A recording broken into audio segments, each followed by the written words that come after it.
Comment augmenter les ventes de vos formations en ligne? Vous avez créé un ou plusieurs programmes sur Internet et vous voulez faire plus de ventes. Comment y parvenir? Je vais vous donner ici 7 stratégies, 7 leviers pour pouvoir vraiment booster vos ventes sur Internet. Surtout si c'est important pour vous de pouvoir développer cette source de revenus passifs et pouvoir générer de l'argent avec vos formations, vos programmes numériques.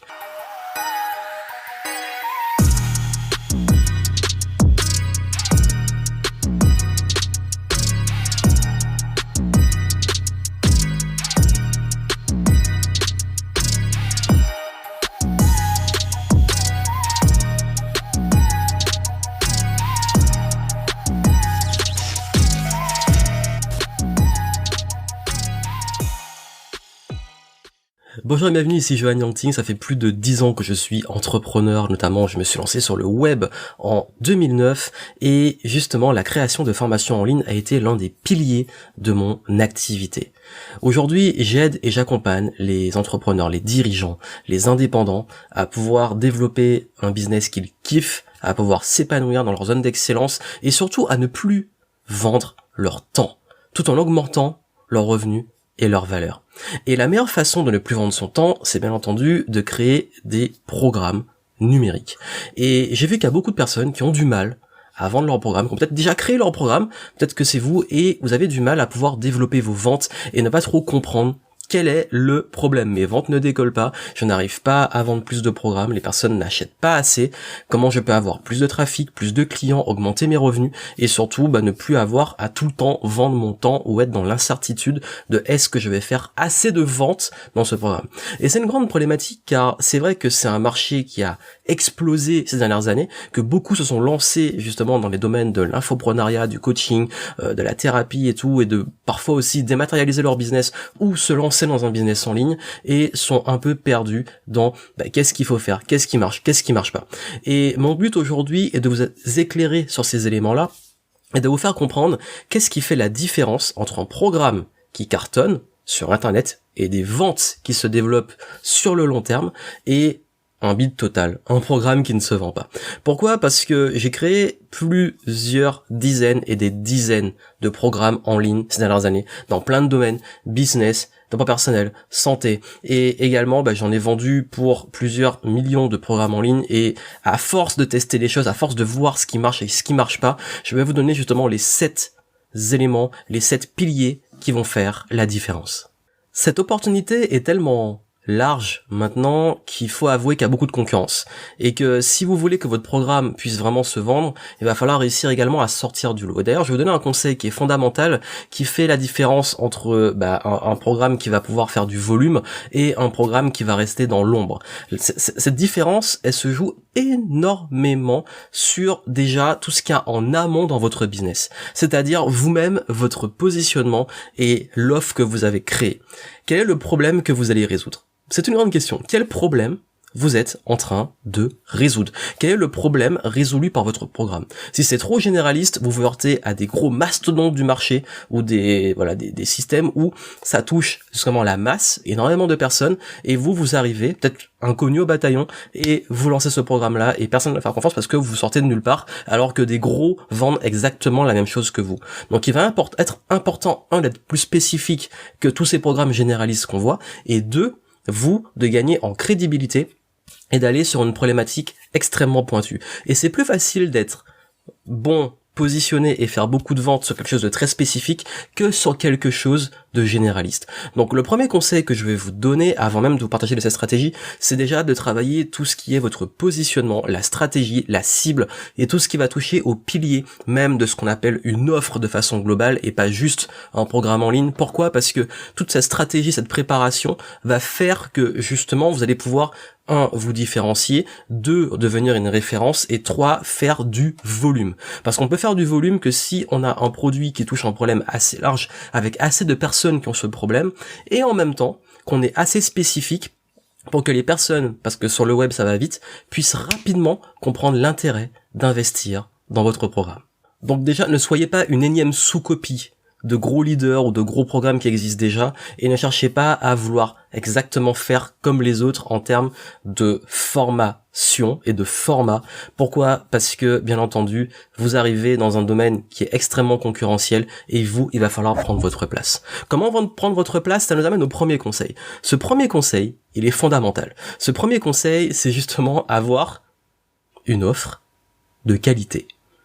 Ça peut paraître bête, mais justement, qui dit énormément de concurrence, dit aussi des qualités variables, parfois pour le même prix.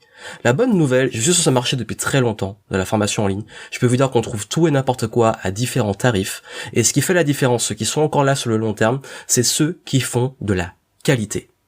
Dans la plupart des cas. Ça veut dire quoi faire de la qualité? Faire de la qualité, ça veut dire proposer, justement, pas juste une formation. Vous devez proposer réellement quelque chose qui n'est pas juste de l'information. Vous ne devez pas juste transmettre de la théorie et de l'information. Qu'est-ce qui va gonfler la valeur d'un programme, même en ligne, d'une formation en ligne? C'est tout ce qu'il y a autour. La communauté, l'accès à l'expert, également tout ce qui va toucher à votre crédibilité, le suivi. En fait, il y a l'offre et il y a tout ce qui est autour. Et souvent, les personnes qui vont choisir une offre plutôt qu'une autre, ça va se jouer dessus. Est-ce qu'il y a du suivi? Est-ce que la communauté est active? Est-ce que le formateur est accessible? Est-ce que comment est structurée même la réputation de cette formation? Qui se voit à travers, justement, la communauté. Donc, si vous voulez vraiment déjà sortir du lot, ne vendez pas juste une formation. Vendez une transformation et vendez presque un écosystème, tout ce qui est autour. Parce que si on veut se former, comme diront beaucoup, oui, je peux trouver du contenu de la théorie dans des livres, sur YouTube, etc.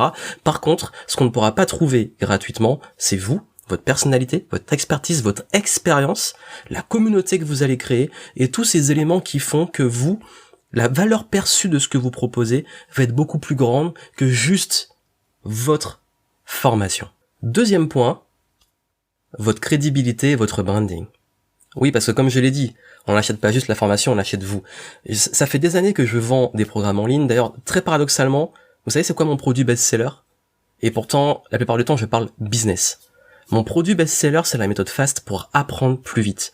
Pourquoi? Parce que les personnes, très souvent, et si vous devenez une référence et un leader, et que vous créez une communauté, même une petite communauté, il n'y a pas besoin d'avoir une énorme communauté, même une petite communauté, beaucoup de personnes vont vous suivre pour vous, votre énergie, et acheter vos programmes pour vous, qui vous êtes, votre énergie, et parfois par curiosité de pouvoir apprendre de votre expérience. Et ma plus grosse expérience, ça a été d'être autodidacte, d'apprendre par moi-même, de développer des stratégies d'apprentissage, de mémorisation, de concentration, et c'est ce qui fait que, mon best-seller, c'est sur apprendre à apprendre, alors que je parle la plupart du temps de business. Je parle de volume de vente. En chiffre d'affaires, bien entendu, le business me rapporte beaucoup plus. Mais ce que je veux vous dire par là, et ce que vous devez comprendre ici, c'est que justement, cette image que vous créez, cette relation avec votre audience, cette crédibilité, c'est ce qui va faire la grosse différence. Parce que si vous arrivez justement à être crédible par rapport à la concurrence qui est peut-être moins connue ou qui ne fait pas la même chose que vous, là vous prenez une longueur d'avance. Parce qu'il faut savoir que sur le web, maintenant, beaucoup de personnes,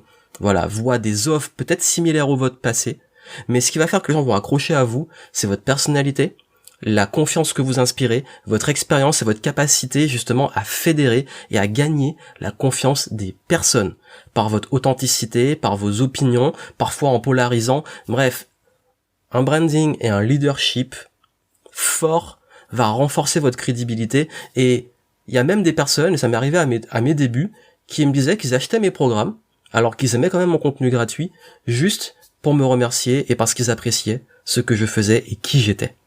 Et vous allez voir que vous allez beaucoup moins forcer pour vendre si vous travaillez justement votre crédibilité, votre image et votre branding.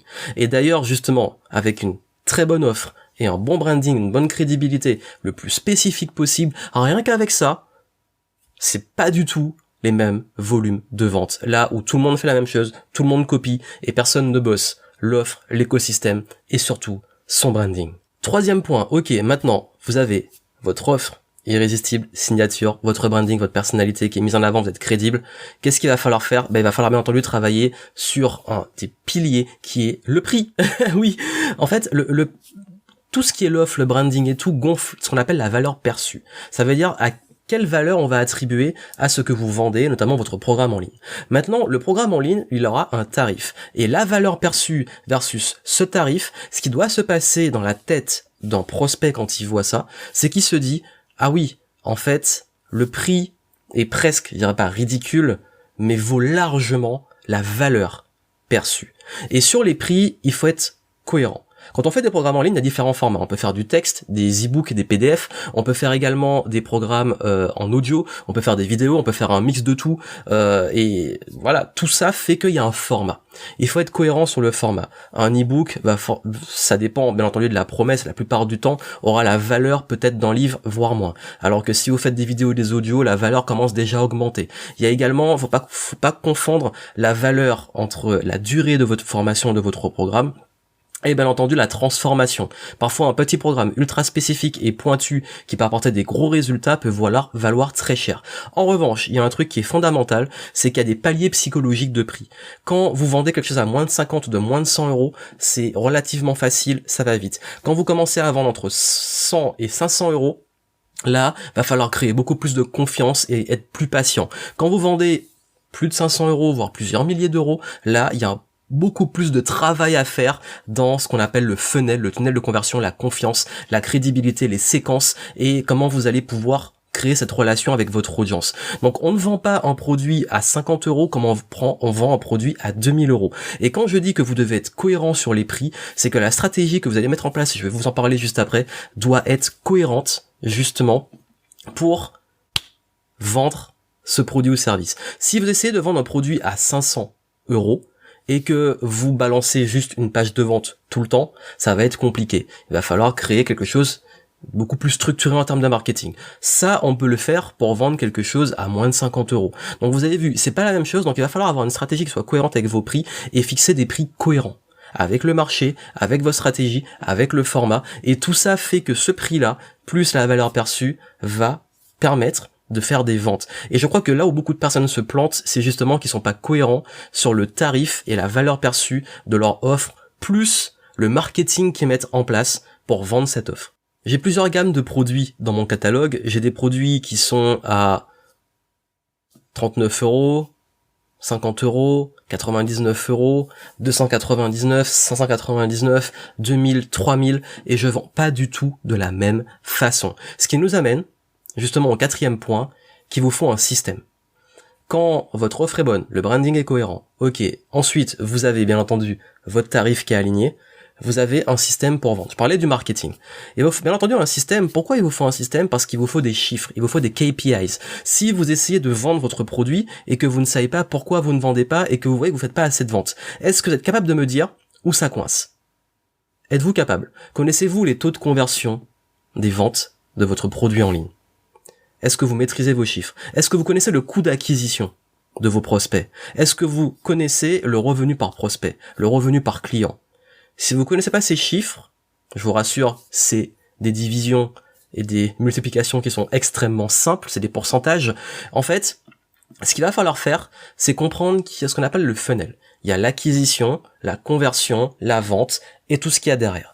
Et généralement, beaucoup de personnes se basent juste sur l'acquisition et se disent j'ai tant de personnes qui viennent et ça me génère tant de chiffre d'affaires. Mais ils réfléchissent pas à combien ça va me coûter pour acquérir un prospect et combien ce prospect va me rapporter. Est-ce que je suis rentable? Si ça me coûte 1 euro pour l'acquisition et que chaque prospect me rapporte, je sais pas, 0,5 euros, bah, je suis en déficit. Si au contraire ça me coûte 1 euro et que chaque prospect me rapporte 2 euros, là je fais 1 fois 2. Donc vous avez vu, donc l'idée c'est de comprendre justement comment vous pouvez maîtriser vos chiffres et en fonction de ces chiffres, là on comprend d'où vient le problème. Parce que quand vous avez votre système, votre funnel pour vendre vos formations, ben vous savez à chaque étape du funnel quels sont vos chiffres. Donc vous savez d'où vient le problème. Donc quand votre offre est rodée et que vous avez mis tout ce qui est en place derrière pour pouvoir faire en sorte qu'elle fonctionne, il faut que le système dans lequel vous la mettez soit optimisé et que ce système vous puissiez maîtriser assez vos chiffres pour prendre les bonnes décisions. Est-ce que le problème, c'est vraiment l'acquisition? Vous avez des taux de conversion, vous vous dites ok, ça marche bien sur les ventes, par contre j'ai pas assez de clients. Ou est-ce que justement vous avez beaucoup de trafic et derrière ça convertit pas, donc ce qui veut dire que finalement c'est un problème avec l'offre, avec l'argumentation, avec la cible, etc. Donc du coup on peut prendre des bonnes décisions, on peut être proactif et arrêter de se poser des questions et se dire mon programme ne se vend pas et point barre. Maîtrisez vos chiffres avec un système qui soit carré, qui soit rodé. 5e point, il y a bien entendu, si vous voulez booster les ventes de votre programme, il va falloir mettre en place toute une stratégie autour du programme. C'est-à-dire que au-delà du système de fusil d'acquisition, de conversion, etc. avec vos chiffres, il va bien entendu falloir, et ça c'est un point fondamental, tout ce qu'il y a autour. Quand vous allez au restaurant, quand vous prenez votre menu, on vous propose toujours est-ce que vous voulez le café, est-ce que vous voulez le dessert, etc. Donc la vente de vos programmes, il y a tout ce qu'il y a autour aussi. Est-ce que vous vendez aussi du coaching? Est-ce que vous vendez des options? Est-ce que vous vendez des compléments? Est-ce que vous pouvez faire des packages? C'est-à-dire qu'on peut déjà augmenter justement ses revenus et ses ventes de formation en ligne avec le même volume de clients, juste en augmentant ce qu'on appelle le panier moyen, quand je parlais des chiffres, c'est-à-dire le revenu par client. Qu'est-ce que vous pouvez proposer à vos clients en plus ou après votre programme? Rien que ça peut largement augmenter vos résultats. Et c'est grâce à ça justement que j'ai pu moi-même pendant des années, et même encore aujourd'hui, avoir des super résultats, même avec peu d'audience. Parce qu'on pense souvent qu'il faut une grosse communauté, un gros trafic pour pouvoir justement faire des bons volumes de vente, alors qu'en réalité, et comme je vous le dis, vous pouvez avoir des très bons résultats avec des bons taux de conversion, et justement un panier moyen de plus en plus gonflé. Et d'ailleurs, ça nous amène justement au 6e point qui est fondamental. Vous l'auriez sûrement compris, c'est que le 7e point, je vais vous donner des éléments pour le trafic, pour avoir plus de monde.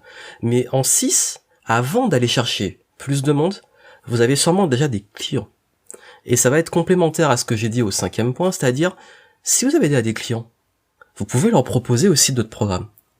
Entre 2012 et 2014, je lançais toujours des nouveautés. Et à chaque fois, je me rendais compte que mes propres clients prenaient les nouveaux programmes. Donc sur la même base de clients, j'ai augmenté justement mes revenus et j'ai pu, sans avoir à être plus visible, avoir plus de trafic, continuer à générer chaque mois du cash. Donc ce qui veut dire en fait, c'est que vous avez là des clients, qu'est-ce qu'ils veulent? Est-ce qu'on peut pas proposer des nouveaux programmes pour eux? Et c'est-à-dire qu'au lieu de chercher des nouveaux clients, peut-être proposer aux clients qui sont déjà là quelque chose par la suite. Et rien qu'avec ça, vous pouvez encore booster vos ventes de programmes en ligne. Et ce qui fait qu'au bout d'un moment, quand vous commencez, et c'est pas ce que je recommande d'avoir un catalogue trop large, mais quand vous commencez à avoir différentes offres, qu'est-ce qui se passe? Vos propres clients vont peut-être devenir clients de chacune de ces offres. Donc ce qui fait que vos clients restent plus longtemps. Et je parlais de chiffres. Non seulement vous augmentez vos revenus par client, par prospect, et également vous augmentez la durée de vie de vos clients parce qu'ils vont rester plus longtemps avec vous parce qu'il y aura plusieurs choses qu'ils peuvent découvrir dans votre écosystème. Et le 7e point, 7e chose, c'est le trafic. Je vous l'ai dit, c'est bien entendu qu'une fois que tout ça est rodé, et j'aime bien partir de derrière, c'est-à-dire votre offre, votre branding, vos tarifs, votre système, vos chiffres, etc., gonfler aussi votre écosystème, faire vos clients rester plus longtemps. Quand vous avez tout ça qui est bien rodé, ça veut dire que votre entonnoir est optimisé. Quand l'entonnoir est optimisé, là on peut balancer la sauce. Là on peut balancer du trafic. Publicité, partenariat, affiliation, contenu en ligne, faites du contenu. Il y a plein de façons d'avoir du trafic, j'en ai parlé dans une autre justement vidéo. Je vous inviterai à aller la voir après celle-ci, où je parle des différentes sources de trafic et comment toucher plus de monde. Mais là justement, quand votre programme est fait en ligne, vous pouvez commencer à communiquer, à faire du contenu. Et quand vous faites des programmes en ligne, ce que je recommande le plus, les 2 meilleures façons d'avoir des clients sur un programme en ligne, la première c'est le contenu, la stratégie de contenu, donc intemporel de préférence, et tout ce qui va toucher au référencement, à créer quand je parlais de communauté, renforcer votre branding, toucher du monde, créer de la confiance, tout ce contenu qui va amener vers vos offres, et également tout ce qui est payant. C'est-à-dire il y a le contenu gratuit, faire du contenu ça va coûter, mais ça vous coûte pas, ça vous coûte juste la production de ces contenus, de ces vidéos, ces articles, etc. Et vous avez la publicité. Et vous pouvez faire des publicités, payer pour de la publicité qui va vous attirer du monde dans vos systèmes, dans vos funnels. Mais, très important, quand vous faites de la pub, vous devez maîtriser vos chiffres. Parce que la pub, vous aurez un coût d'acquisition de vos prospects et vous devez savoir combien ça vous rapporte. Donc tant que vous n'avez pas vos chiffres, ça sert à rien de faire tout ça. Donc voilà un peu ce que je voulais vous expliquer pour comprendre comment on peut développer les ventes de programmes en ligne, et c'est important pour moi, pour ceux qui font justement du business, de la formation en ligne, et qui pensent que juste comme ça, en créant une formation, ça va se faire tout seul. Non, c'est vraiment un esprit entrepreneurial sur l'offre, sur votre positionnement, sur votre branding, sur la stratégie, l'écosystème qu'on met en place, les systèmes qu'on met en place. Et rien qu'avec ça, vous allez pouvoir optimiser justement votre business, et avec le temps, la bonne nouvelle, c'est que quand vous maîtrisez ça, il y a juste, en fait, à jouer avec vos chiffres, à mettre en place des petites campagnes marketing, etc. Mais quand vous avez ces piliers-là, ces fondamentaux-là, généralement, vos ventes se développent dans la durée. J'ai des programmes que j'ai créés depuis plusieurs années qui se vendent encore, c'est des programmes intemporels, notamment apprendre à apprendre, hein, qu'on apprenne maintenant, qu'on apprenne il y a 10 ans, qu'on apprenne dans 10 ans, le cerveau, c'est le même. C'est les outils qui vont un petit peu changer peut-être, mais en fait, ça pour vous dire, faites plutôt dans l'intemporel et faites des programmes que vous allez pouvoir développer, des offres que vous allez pouvoir développer vraiment sur le long terme, c'est ultra important. Ça peut vous aider. En description, je vous mets des ressources pour vous aider à développer votre marketing structuré, gagner en clarté, mettre en place les bons funnels, les bonnes stratégies pour pouvoir avoir régulièrement développer vos ventes, avoir des clients, des acquisitions, avoir de la prédictabilité, pérenniser votre business. Allez voir la formation que je vous offre en descriptif. Et puis moi, je vous souhaite plein de succès. Et si vous avez des questions, n'hésitez pas. Et je vous dis à très bientôt.